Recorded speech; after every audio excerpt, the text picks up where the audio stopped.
Buenos dias, day 12, getting there, and a few more days walking. Just leaving Redondela. Not a bad morning, it's meant to be okay today.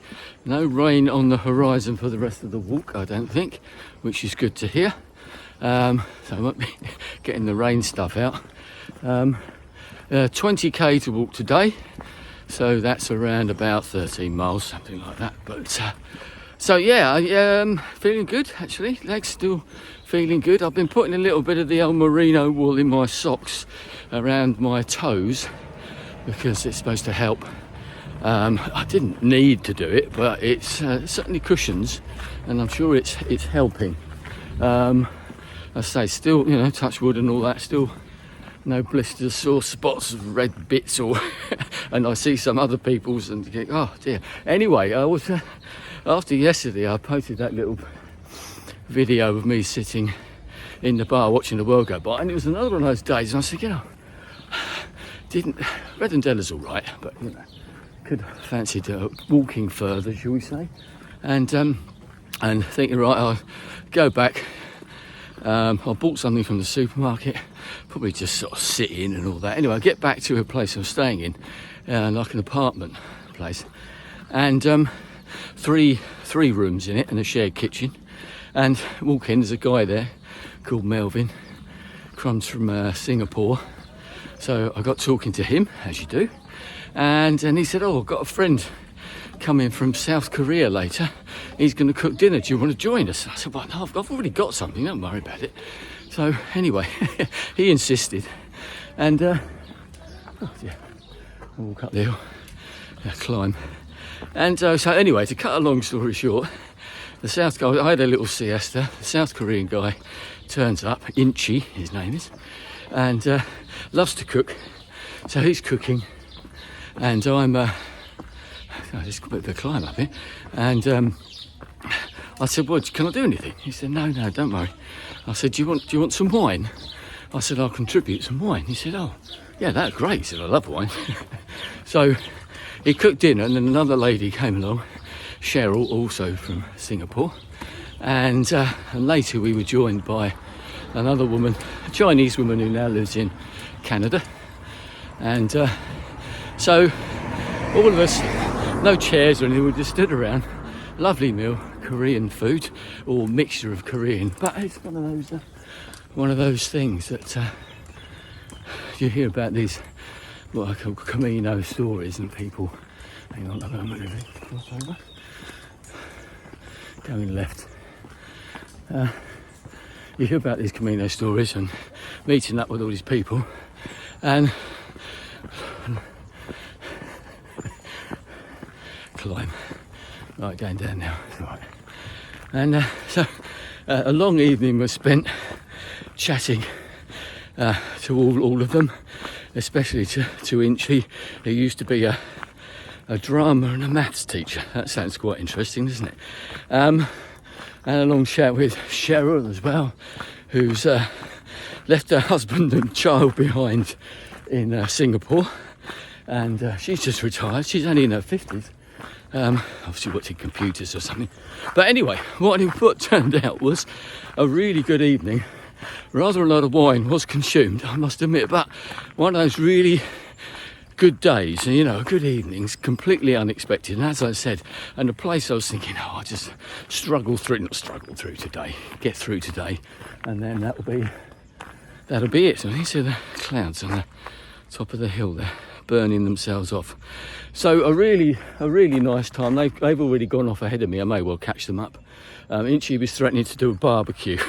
I don't know how we're going to do. They're stopping in the same places, but not in the same hotels or whatever. So I will inevitably bump into them again. I just bumped into the group of Australians that I saw yesterday, with the ex-English woman amongst them. But today, although there are plenty of signs, you don't need them. There is a steady stream of pilgrims. You know, I heard, as I said yesterday, that all the routes converge for the Portuguese routes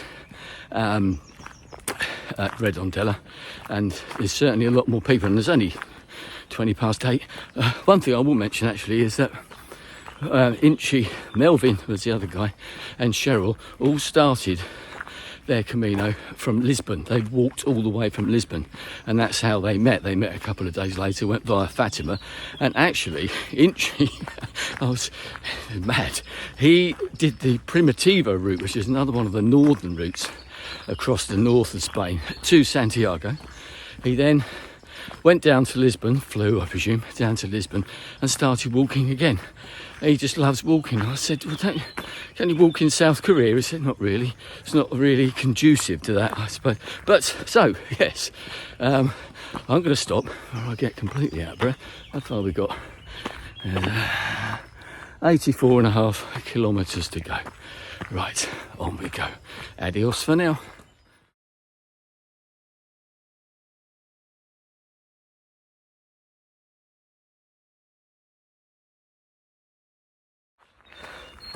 Back into the forest again. big old climb that was out of Redondela in the end, but it's a nice to be back amongst the birdsong. Probably hear it.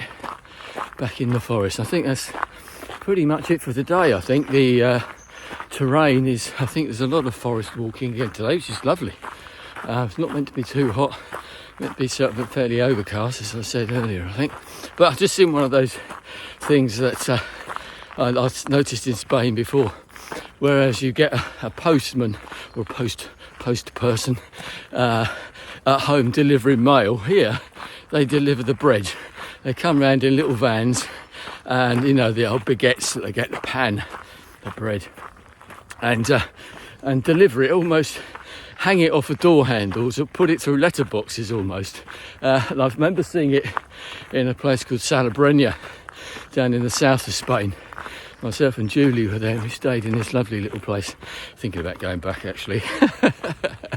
and the bloke coming along in his van, we could see him leaving the bread outside everyone's doors, and managed to stop him one day and buy some bread for ourselves. But lovely thing, you know, because it's a staple of life, certainly over here.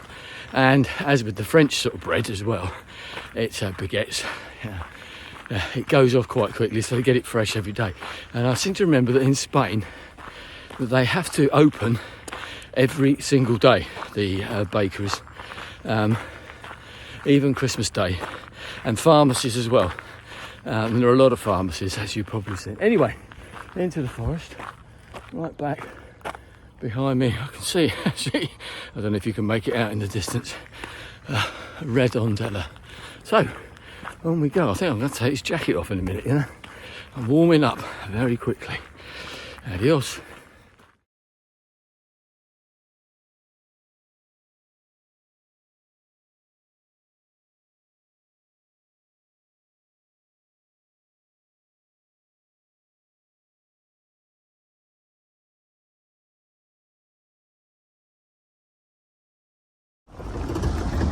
In the town of Arcade, I'm going over one of the old bridges. There are several on this route apparently. This is the first one I've come across so far. Just stopped and had coffee. Met up with Inchy, Melvin and Cheryl. I was just about to sit down to have coffee, and there they were, sitting there themselves. So lovely, the day's brightening up, lovely. Another bridge over there, quite a nice little town, but say there's supposed to be several of these bridges, and where I'm going, Pontevedra suggests, and there's another one there as well. Now, I'm going to keep my eyes open because I believe I've got a turning off straight after this bridge. Mind you, as I said earlier, there are so many peregrinos around, unless they're all lost. Actually, we had a bit coming into here. There was some interesting doubling back on yourself and going around the corners and things like that. But yeah, nice. Go back over the bridge. Onwards and upwards by the looks of it as well.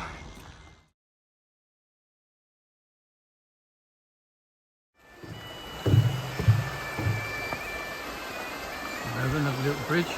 You can see this up ahead from here. You can hear this piper. Like bagpipes, so I presume that they're some sort of, probably a local Galician, one of these things as well. Look. Get these with all these mementos and things that people have left.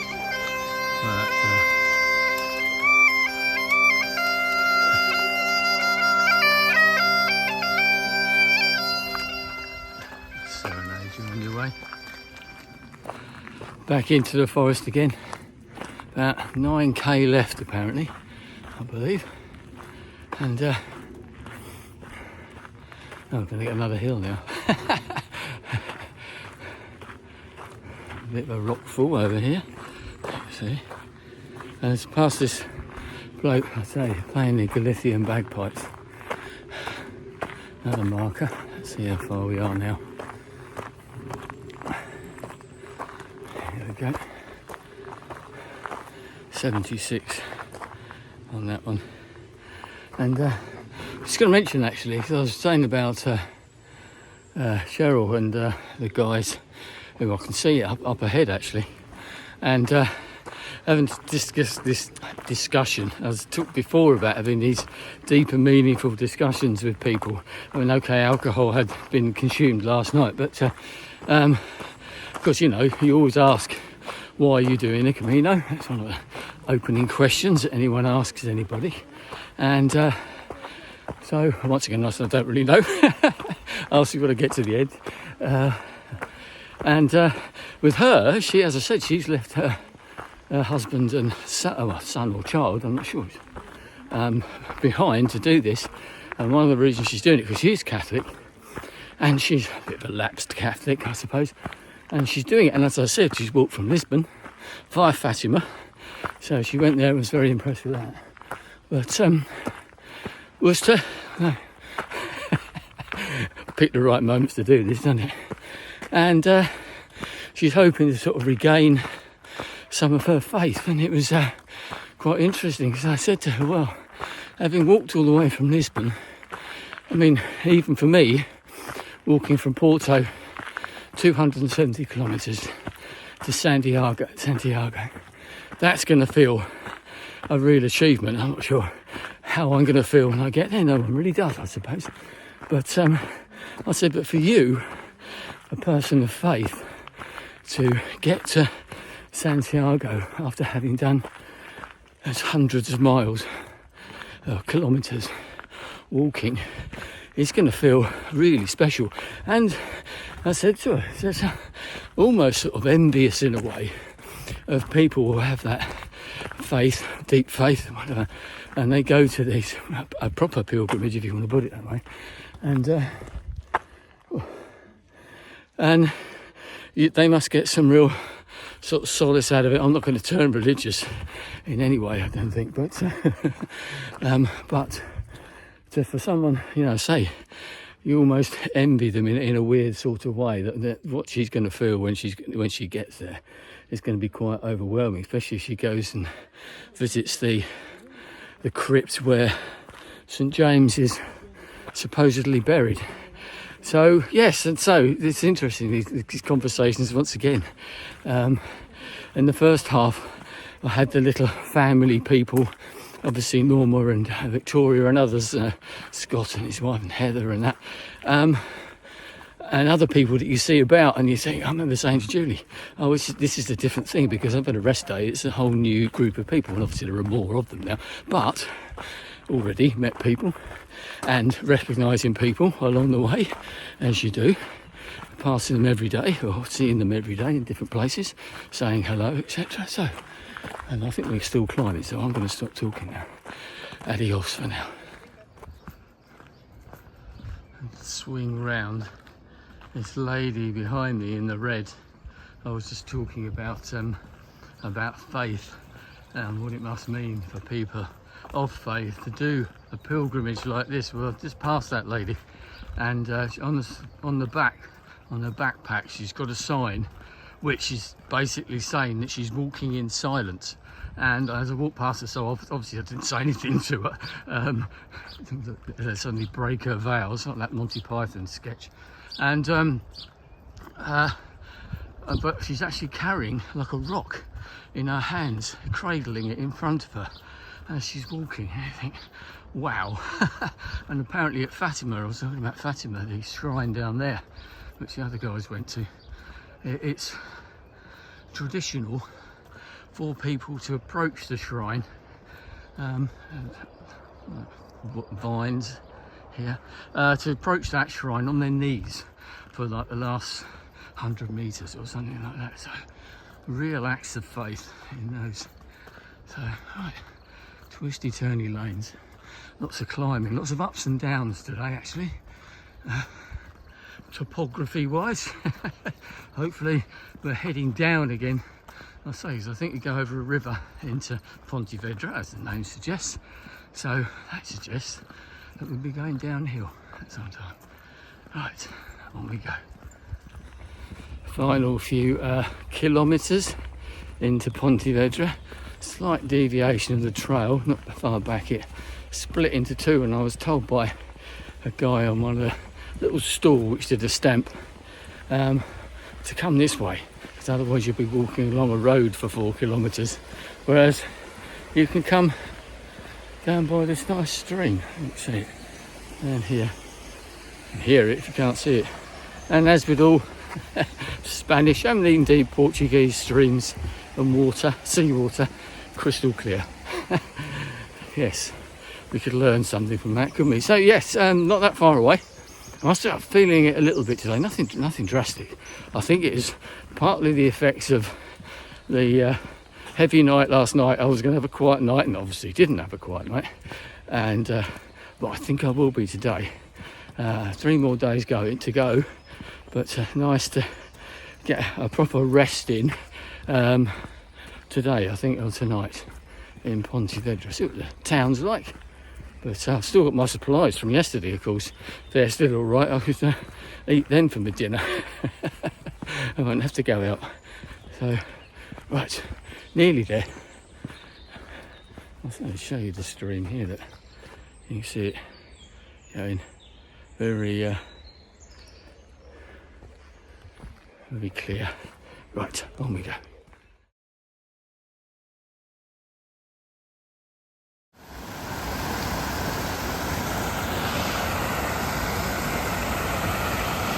Nice watery pools, waterfalls, little bridges, and lovely clean water, as I said.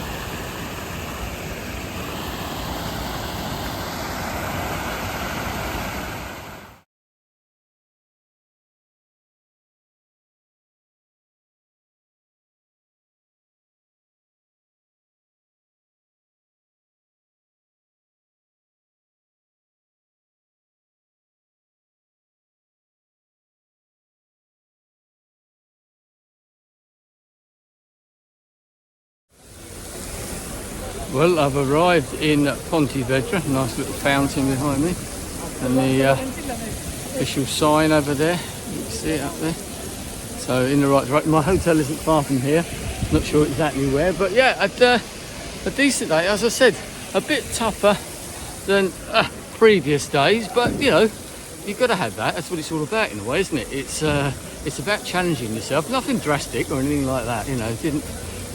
Legs aren't aching particularly, just felt a bit harder on the body or whatever. I think it's partly because there's quite a few Buenos dias. That's okay. this guy, he thinks I'm trying to take a photo down the road, but he doesn't realise I'm doing a selfie. He's just gone behind me, walked down there, and I thought at first he was just looking as if to say, what's that guy up to? But he's actually thought I was trying to take a photo and didn't want to get in the way. Anyway, as I said, that's what it's all about. You have the sort of tougher days and not so tough days, I suppose. So, but quite a varied, as I said, up and down. As I was just saying, I think that was one of the things. There's a few hills and few sort of sharp climbs amongst that, and going downhill as well, because that's always another thing that people don't realise. It's the same with running.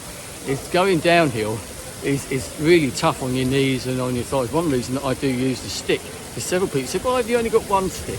Well, I tend to use it more for balance. Don't necessarily need it, but then I don't know if it helps or not. Supposedly it takes like 20-30% off of the pressure on your knees or something, but unless you don't use it, you don't really know, do you? I suppose, one of those things. So it's better to use it, and it's very handy when you're going, because there was a few places today, I don't know if I showed them, sort of climbing up and down around rocks where the water was coming, near where the in the forests and that, near where the rivers, etc., streams were.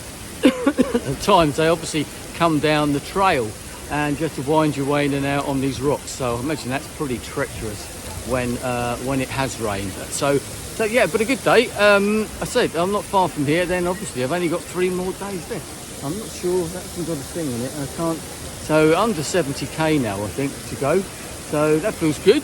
I should certainly be having a rest today. I'm going to find somewhere maybe to have something to eat. But I did have a couple of bananas for breakfast that stopped and ended up having a big pan of chocolat, and then they gave me another cake, almost like a tapasy thing with my coffee, which I couldn't eat all of. So I've still got a banana, and as I said, I've still got some of the supplies that I bought yesterday. So we'll see. So I was going to go and find a nice. I think I will treat myself to a cold beer. You know, why not? When in Spain, have a cerveza. Anyway, I shall speak to you probably tomorrow morning. Hopefully. Adios.